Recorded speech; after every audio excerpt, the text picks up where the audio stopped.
আমরা ৪ দিনের প্যারোলে মুক্তি চেয়ে আবেদন করেছিলাম। তো জেলা প্রশাসক মহোদয় আমাদেরকে ১২ ঘন্টার আবেদন মঞ্জুর করেন, প্যারোলে মুক্তির আবেদন মঞ্জুর করেন। যেহেতু ডাক্তার দীপুমণি অদ্য ২ বছর পূর্ণ হলো কারাবরণের। তো ২ বছর উনি জেল হাজতে আছেন।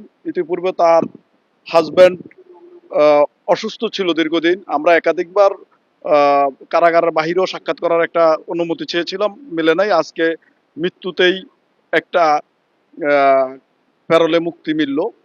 তো সেটা আমরা চেয়েছি আগামীকালকে ২০ তারিখ ২০ তারিখ ২০ তারিখের জন্যই চেয়েছি। যখন চূড়ান্ত হলো ১২ ঘন্টা, তখন আমরা সেই ১২ ঘন্টাটা ২০ তারিখ সকাল ৬টা থেকে এবং সন্ধ্যা ৬টা পর্যন্তই সেটা মঞ্জুর হয়েছে।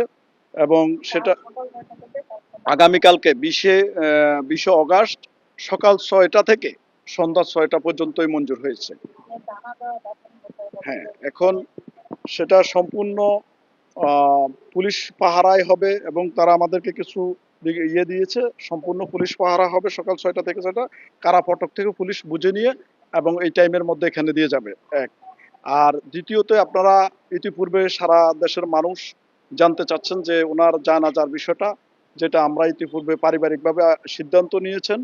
সেটা হলো ওনাকে ওনার সকালবেলায় ওনার মরদেহ কলাবাগান নিজ বাসভবনে আনা হবে। সেখানে ডাক্তার দীপুমণির সাথে তার প্রথম সাক্ষাৎ এবং ডাক্তার দীপুমণি সেখানেই মরহুম ব্যারিস্টার তৌফিক নেওয়াজ সাহেবের লাশ প্রথম সেখানেই দেখবেন।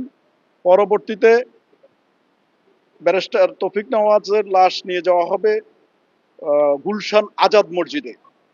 বাদ জোহর ঢাকার গুলশান আজাদ মসজিদে জানাজা জানাজার নামাজ সম্পন্ন হবে, সেখানেই দোয়া হবে। জানাজার নামাজ এবং দোয়া শেষে পরবর্তীতে বনানী কবরস্থানে তাকে দাফন করা হবে। এখন যেটা আমরা পেয়েছি সেটা আইনগতভাবেই পেয়েছি।